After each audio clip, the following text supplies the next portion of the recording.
at the end of that one. But the big story, and the one we'll be covering a lot today, Jim Williams will be with us, to talk the media angle of it. We'll have Brett McMurphy talking just kind of the X's and O's of all of it. Then we've got David Teal talking about it from the ACC perspective, and Billy Embody talking about it from the SMU perspective. And then Sam Bradshaw will kind of give us his numbers game on it all. And then we'll wrap up with Grayson Grunhaver talking about Baylor versus Texas State this weekend, and then the top five. So we're loaded. Guys, it happened. The ACC realignment happened. 3 teams voted against it. That was Florida State, Clemson, and North Carolina. North Carolina released a statement last night saying they were voting against it because of the travel. Now, Garrett, I'm going to throw something out there. Okay. North Carolina may be realistically saying this right now, today. They don't like the travel aspect, and that's why they voted against it. All right. But if the Big Ten called North Carolina whenever the 3 dissenters and figure out a way out of the grant of rights or what the plan is to do that, and said, hey, North Carolina, would you like to be in the Big Ten as a full share member, or even a partial share member if it was a raise from where they are? Where are they going to have to go play games?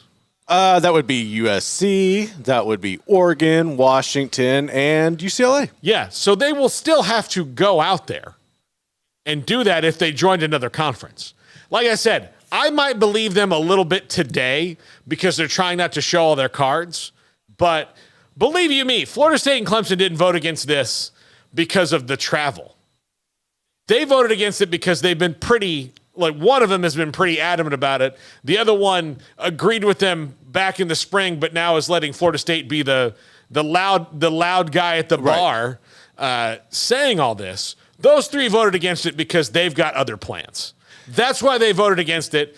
You're not going to convince me otherwise, because if North Carolina is going to vote against it, just knowing what we know about what North Carolina was also in that group of teams in the spring that was talking about more revenue, are they voting against it because of travel? No, they're not.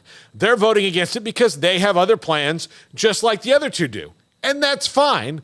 Do what you want to do, but don't pretend like it's just the travel. I understand that, but I think also, I would feel more comfortable taking my team across country if I'm North Carolina and knowing that they're actually going to have some people there to play in front of. If you go to USC, more than likely, that's going to be a big crowd. You go to Stanford and Cal, you're still going to have 15 people in the stands. And that's a waste of everybody's time. So I understand it from that angle. But the more intriguing factor was when you were talking about this last week, and we were talking about North Carolina and North Carolina State, who's going to flip, and you brought up the good point of North Carolina is, at the end of the day, how North Carolina and North Carolina State were trying to work together in this. But at the end of the day, North Carolina will look out for their own best interest. And I think kind of North Carolina State saw that and flipped on the end and ultimately let the dominoes fall. So I understand, but at the same time, going back to the travel, I get it, but it's not the biggest thing at the end of the day. Yeah, no, it's not. By the way, for those asking, the Triple Option, my new show, which airs a couple hours before this one starts from 1 to 2 p.m. Central, we're not doing it on Fridays yet because we've got to figure out all of Fridays with me flying solo. So that's a Monday through Thursday show. Oh, would have been a really good day for me to do it, given the news that we got this morning about the ACC. But look, the NC State was with those other 3. Right. And the reason I think NC State came off of that is because NC State is not guaranteed to play. North Carolina, Florida State, and Clemson are not saying, hey, you have to take NC State if you take us. In fact, none of the 3 of them are looking out for any of the other 2. No. If the SEC called and said, Clemson, we want you, but not the other 2. We don't like them. They smell. We don't get it. They're not welcome. Clemson would be like, all right, peace. Yep. Thanks for making all that noise, guys. So again, it is every man for themselves when it comes to realignment. And so, yeah, I know I've kind of been on the harping negative on all of that. And I'm not trying to dog on UNC. vote how you feel. You need to vote like that. Like that's your university, not mine. And my actual university is one of the ones that voted against it. So I do like they and there are things that are gonna be done when it comes to travel. Like they've mentioned several times. Ross Dellinger reported this. The Cal Chancellor said it, that they might play the Olympic sports, volleyball, baseball, softball, Olympic sports. They might meet in Dallas and do things there. Now, here's what I will tell you. SMU does not have baseball or softball, so they're going to have to find a place to do that there. Yeah. That's not SMU, but SMU might be hosting a lot of ACC events, or the city of Dallas might be, and that's a great thing for the city of Dallas. It's a great thing for some hotels in the city of Dallas. It's not necessarily a good thing for the ACC's bottom line because they're going to be spending a lot of money, even still saving a little bit of time and money going from, New York to Dallas as opposed to New York to San Francisco. But yeah, and look, I think SMU might deserve that a little bit considering they're going, we don't want any money right now. How is that, like, legitimately, how is that sustainable? Like, I know they have a lot of money. Granted, I know they have a lot of money. But 10 years, you're willing to go 10 years, travel cost, everything. Well, like that makes no sense to me. They weren't getting. Here's what. Yeah, no, they're not like they weren't getting. The gap between what they were getting in the AAC and what they are like what they're going to forego in the ACC is large. But for them in their minds, right now, it's only giving up the money you were getting in the AAC. Like, so they think it's a little bit smaller deficit in their minds. So like, I don't know what the AAC's money is. Let's just say it's $12 million a year. So they're not giving up 30 in their mind. They're giving up 12. That's what they're giving up. So they're really just trying to make up 12, and then they're going to spend on facilities and other what. Now look, that is their opinion on that. And 9 years of not doing that, they might, after all that, be like, man, yeah, Lee. But here's what I'll tell you. For Cal, Stanford, and SMU, why not do this? Because the situation has backed you into a corner. It's the only thing you can do. For the ACC teams that are not the three that disagreed with this, the why not do this, it only really comes down to long plane rides. And you're going to get more money. Yes, you're going to spend more money on travel. But the only way that you can get more money from ESPN is to add teams because of the pro rata. And the only way that you can prevent ESPN from taking away money is to stay at 15 teams. Or above. So you have to stay at least 15. So the only way they can get any more money and guarantee any kind of solid future is to do this. Now, and here's the other thing, and this is true for everybody not named the SEC and the Big Ten. This guarantees you nothing. Right. It guarantees you nothing, but it's better than just not doing anything. Okay, so, all right, I understand. All right, so you bring in these three teams, and you're looking at it, broadcasting the fact Clemson, Florida State, North Carolina are out. So that's your balance. You lose 3 because you're at 18. You got the 15. You still have the money.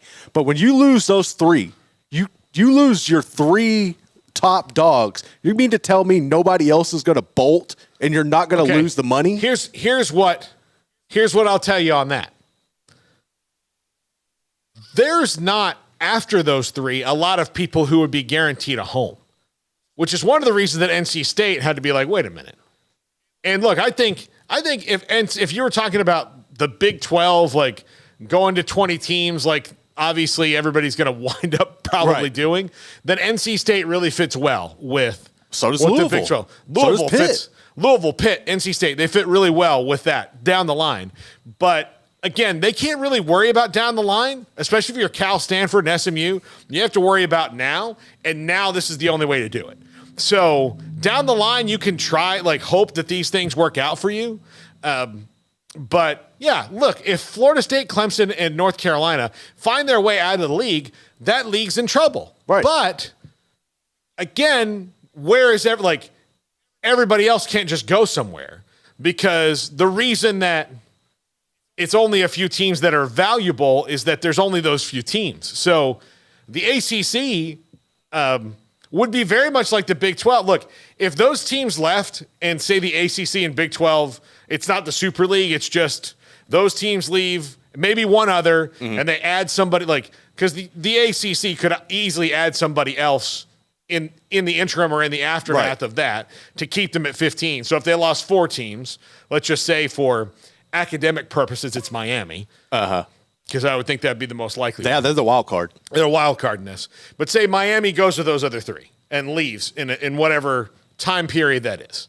Well, that puts you at 14. Well, you can call UConn tomorrow and put them and you're at 15 right there. So you're back where you need to be. Okay. So you're at the threshold where ESPN can't take away money from you until the contract's over. Then they might take away money from you, but you have some time because you have that contract.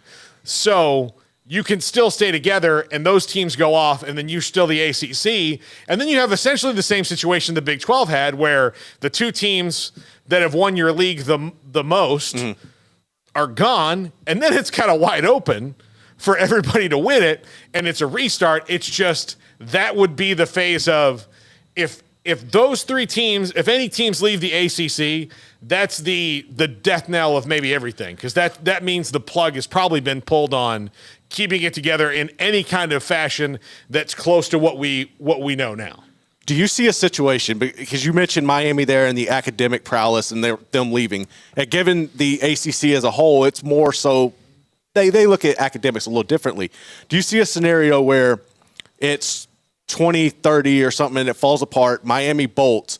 Does South Florida at that point, do you think they have a position to where you keep the Florida market? They're already an AAU program and they're starting to invest into it. Do you think that would be time out to where they might actually be able to do something? Yeah. Yeah, I do. I think maybe before, like I said, UConn, but it could be USF. They're an AAU school now. Yeah.